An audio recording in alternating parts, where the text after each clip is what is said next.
4. 오직 참되신 하나님. 우상 숭배라는 말을 들을 때 당신은 마음속에 무엇이 떠오르는가? 토템폴 앞에 넙죽 엎드리는 미개인들? 힌두교 신전 안에 있는 잔인한 얼굴을 한 형상들? 엘리야와 맞서 제단 주위를 돈 바알 선지자들의 고행적 춤? 이것들은 아주 명백하게 우상 숭배적이다. 하지만 우리는 더 교묘한 형태의 우상 숭배가 있다는 것을 깨달아야 한다. 10계명 중 제2계명을 살펴보자. 그것은 다음과 같다. 너를 위하여 새긴 우상을 만들지 말고, 또 위로 하늘에 있는 것이나 아래로 땅에 있는 것이나 땅 아래 물속에 있는 것에 어떤 형상도 만들지 말며 그것들에게 절하지 말며 그것들을 섬기지 말라. 나 내 하나님 여호와는 질투하는 하나님인즉. 이 계명은 무엇에 대해 말하는가? 만일 이 구절만 따로 떨어져 있다면 여호와 아닌 다른 신들의 형상을 섬기는 것을 언급한다고 생각하는 것이 자연스러울 것이다. 예를 들면 이사야가 비웃었던 바벨론의 우상 숭배, 혹은 바울이 로마서 1장 23, 25절에서 썩어지지 아니하는 하나님의 영광을 썩어질 사람과 새와 짐승과 기어다니는 동물 모양의 우상으로 바꾸었느니라. 그들이 하나님의 진리를 거짓 것으로 바꾸어 피조물을 조물주보다 더 경배하고 섬김이라고 묘사한 바, 바울이 살던 시대에 그리스와 로마 세계에서 행해지던 우상 숭배 말이다. 하지만 전후 문맥으로 보아 이 두 번째 계명은 이런 종류의 우상 숭배를 언급하는 것이 아니다. 만일 그렇다면 그것은 첫 번째 계명의 개념에 아무것도 덧붙이지 않고 단순히 반복만 할 뿐이기 때문이다. 따라서 찰스 하찌의 말을 인용하면 두 번째 계명은 우상 숭배가 거짓 신들을 숭배하는 것만 말하는 것이 아니라 형상을 가지고 참되신 하나님을 숭배하는 것도 포함한다는 원리를 지적한다. 사실상 그것은 언제나 그렇게 받아들여졌다. 그리스도인들에게 적용해보면 그것은 예배를 위해 삼위 하나님 혹은 삼위일체의 어떠한 위격을 눈에 보이도록 표현하거나 그림으로 나타낸 것을 사용해서는 안 된다는 의미다. 이처럼 이 계명은 예배의 대상에 대해 다루는 것이 아니라 예배의 방식에 대해 다룬다. 곧 우리가 예배하는 분인 하나님에 대한 형상과 그림들이 하나님을 예배하기 위한 보조 수단으로 사용되어서는 안 된다는 의미다. 형상의 위험. 처음에는 이러한 금지사항이 기독교의 10가지 기본 원리에 끼어 있는 것이 좀 이상해 보일지도 모른다. 첫눈에는 그것이 그리 대단한 의미를 지니는 것처럼 보이지 않기 때문이다. 우리는 형상들과 그림들이 예배자의 마음을 하나님께로 향하게 하는데 도움이 된다면 예배자가 그런 것으로 둘러싸여 있다고 해서 무슨 해가 되겠는가 하고 묻는다. 우리는 이러한 것들을 사용하는 문제를 기질과 개인적 취향에 따른 것으로 취급하곤 한다. 어떤 사람들은 자기 방에 십자가에 못 박힌 예수님 상이나 그리스도의 그림을 걸어 놓는다. 그리고 기도할 때 이런 것들을 바라보면 그리스도께 생각을 집중하는 데 도움이 된다고 말한다. 많은 사람이 그러한 장식물이 없는 교회보다는 그러한 장식물들로 가득 찬 교회에서 더 마음껏 더 쉽게 예배할 수 있다고 주장한다. 자, 그렇다면 그것이 뭐가 잘못된 것인가? 이런 것들이 어떤 해를 끼칠 수 있는가? 만일 사람들이 정말로 그러한 것들이 도움이 된다고 생각한다면 더 이상 무슨 말을 할 필요가 있겠는가? 그것들을 금지하는 것이 무슨 의미가 있을 수 있는가? 이러한 당혹스러운 사실에 직면하여 어떤 사람들은 두 번째 계명이 단지 이교의 제사의식에서 따온 하나님을 비도덕적이고 욕되게 표현하는 것들에만 적용되며 그 외의 다른 것에는 적용되지 않는다고 주장할 것이다. 하지만 그 계명의 표현 자체가 이러한 제한된 해설을 배제한다. 하나님은 상당히 단호하게 예배 때 사용하기 위해 어떤 것이든 조금이라도 닮은 것을 만들지 말라고 말씀하신다. 이 단호한 진술은 하나님을 동물로 묘사하는 그림이나 상을 사용하는 것뿐 아니라 우리가 아는 가장 고귀한 피조물인 인간으로 묘사하는 그림과 상을 사용하는 것 역시 배제한다. 그것은 또한 예수 그리스도를 인간으로 묘사한 그림과 상을 사용하는 것도 배제한다. 비록 예수님은 인간이었고 아직도 여전히 인간이긴 하지만 말이다. 모든 그림과 형상은 필연적으로 우리가 생각하는 이상적인 인간됨을 닮은 모습으로 만들어지며 따라서 계명에서 금하는 범주에 들어가기 때문이다.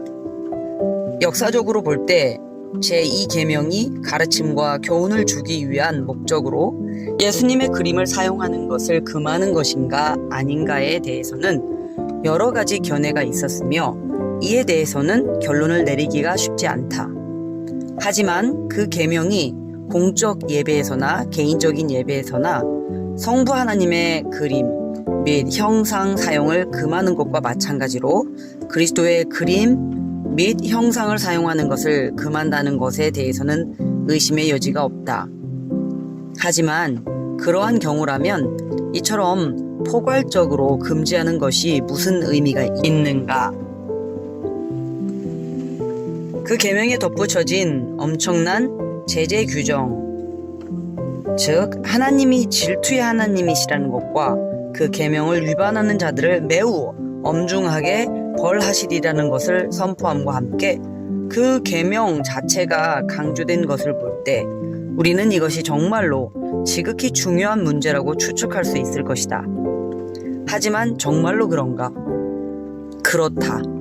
성경은 하나님의 영광과 인간의 영적 안녕 둘 다가 그것과 직접적이고 밀접한 관련이 있음을 보여준다. 두 가지 견해가 이 명령을 그처럼 단호하게 강조했어야 하는 이유를 충분히 설명해 준다.